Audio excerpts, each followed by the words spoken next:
Hi, Jessica. Hello, Dawn and Whitney. Thank you for joining How are you? me. Good. Thank you for joining me today on myFM. Now, let's start this interview off talking about Cochran. I'm sure your favorite subject ever. Oh, we like talking about Cochran. He's a big part of the game. Good. So, Whitney, do you blame Cochran for you being kicked off since he switched sides? I don't blame him. I definitely feel like, obviously, if he hadn't have flipped, I think we would probably not be talking to you right now. Yeah. Yep. But, I think Cochran actually said it best. He said if the debt's not repaid, it'll go down as one of the most idiotic moves in Survivor history. Mm-hmm. And he admitted that he was humiliated.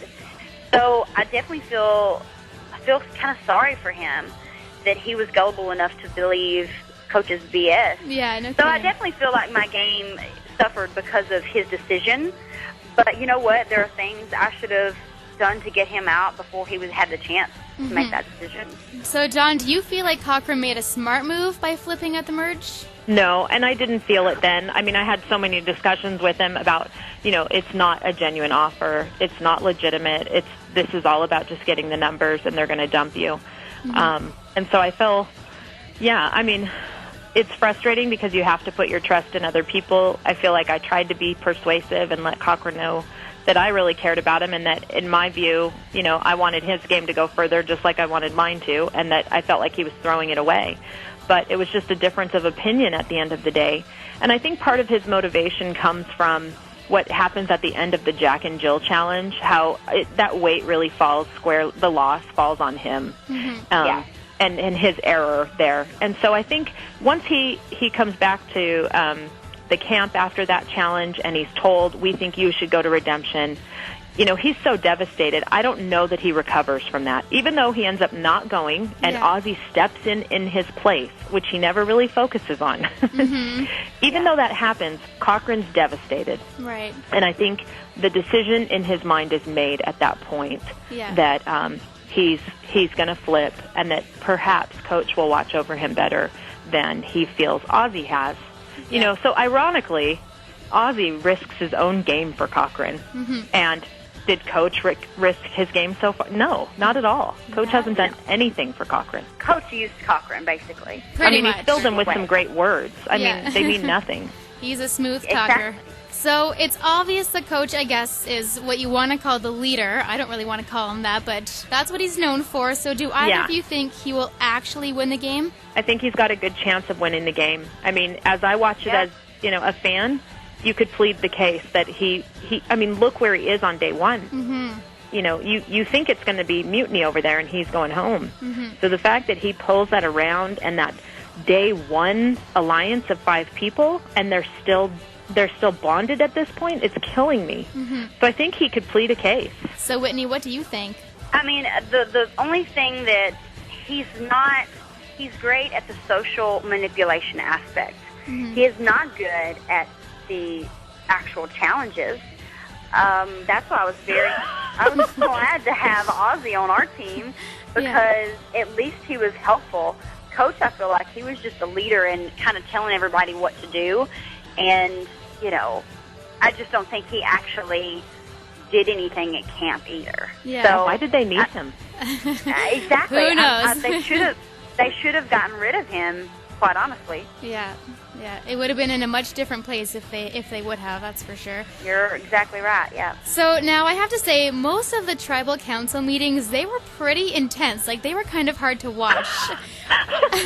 I don't know if I would have been able to sit through them. How did you two do it? I mean, Jeff came up with the most difficult questions ever. It got pretty heated, so how'd you do it? It did.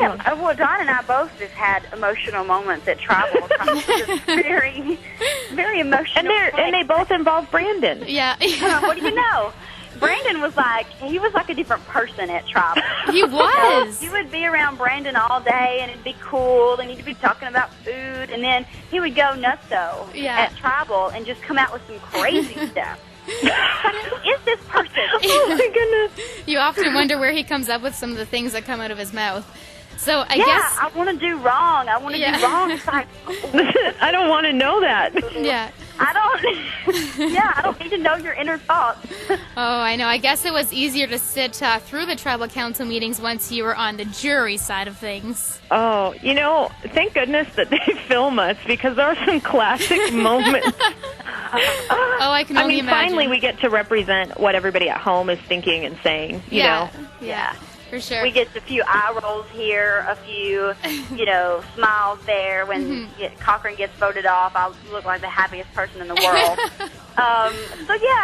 Obviously we're all sitting there wishing we were back in the game. Yeah. Yeah. But at the same time, we are getting to eat and have fun. Wash ourselves. Yeah. Spend some good time together, too. Yeah, exactly. And you're with people that are your best friends. So that was going to be my next question. How awesome was Ponderosa with all your former tribe mates? We had a big old time. Yeah. It was awesome. A big party, I'm sure. It was so fun. Yeah. So now the two of you, you're part of the jury who decide this season's winner. How would you decide who you want to win? It'd be such a tough decision. For me, it's important to separate yourself from what was going on, not in the game, but like your emotions toward people. Just because you don't necessarily like them or whatever, you have to judge who's playing the best game all around, not just one.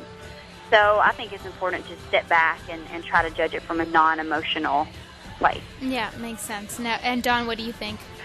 Same for me. I just try to take it as like a literal interpretation, like it's outwit, outplay, outlast, and who did the best, in those three things. All right. Well, I did enjoy watching the two of you on the show. Dawn, you were my mom's absolute favorite. Whitney, I know that all my friends were cheering for you, so... Oh, tell your mom thanks. Oh, I sure will, and we will see you on finale night. Great. Yeah. Soon. Coming up. It is coming up, and thank you so much for joining me today on myFM. Thanks, Jess. Thank you. Bye. Have a good day.